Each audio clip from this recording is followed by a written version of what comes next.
Henry VIII of England is remembered for his power, his 6 wives, his break with the Catholic Church, and his indomitable will.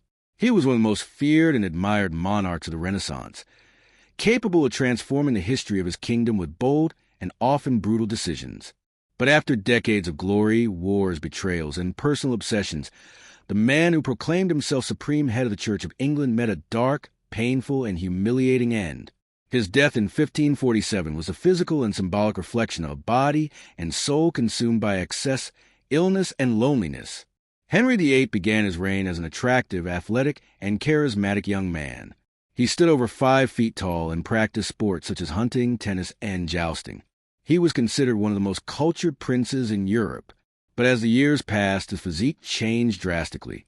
An accident in a jousting tournament in 1536 left him with a serious leg injury that never healed properly. From then on, his health began to deteriorate rapidly. The king, already prone to excess, fell into an increasingly sedentary and uncontrolled lifestyle. By the age of 50, Henry had ballooned to an estimated weight of over 180 kilos, making it impossible for him to walk unaided. Special mechanisms were built to lift him out of bed and carry him from one place to another. The ulcers on his leg frequently became infected, gave off an unbearable stench, and were extremely painful. Many courtiers avoided him because of the odor and the accompanying bad mood. Henry's health in his later years was alarming. Royal physicians, lacking modern knowledge, attempted to treat his ailments with bloodletting, ointments, and ineffective remedies. It is believed he suffered from gout, type 2 diabetes, congestive heart failure, and possibly syphilis or Cushing syndrome. Some recent theories suggest he may have even suffered a head injury following his tournament accident, which would explain his extreme mood swings, paranoia, and memory loss. The physical symptoms were accompanied by a tormented mind. Henry VIII, who in his youth had been a humanist and Renaissance prince, ended his life surrounded by real or imagined betrayals, condemning former friends, wives, and advisors.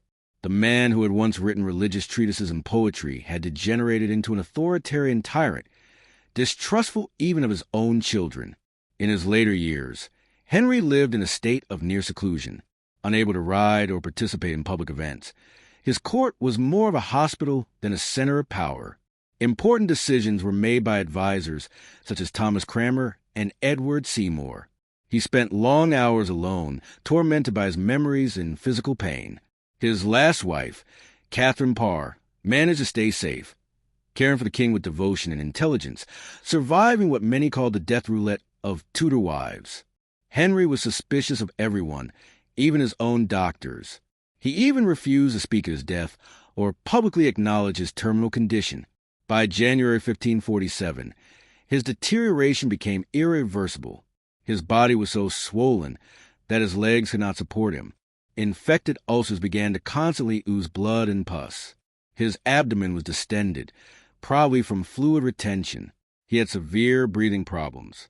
Gangrene had set in his leg, and according to several accounts, the smell in the room was unbearable. The doctors knew death was imminent, but no one dared to pronounce it in front of the king. Henry VIII died on January 28, 1547, at the Palace of Whitehall at the age of 55. Chronicles record that in his final moments, he was unable to speak, barely breathing, and his eyes were lost. The autopsy was not recorded in detail, but it is known that his body was in critical condition, swollen, ulcerated, and deformed. His poorly constructed coffin began to leak cadaveric fluids during transport. According to one legend, though probably exaggerated, a dog was found licking the dripping remains of the coffin, which was seen by some as divine punishment for his crimes. He was buried next to his favorite wife, Jane Seymour, in St. George's Chapel at Windsor Castle. He rests there to this day, without a grandiose monument or spectacular tomb. Despite his power and greatness, his death was unworthy of his ambition. The death of Henry VIII marked the end of an era. His son, Edward VI, was barely 9 years old, and his reign would be brief and dominated by regents.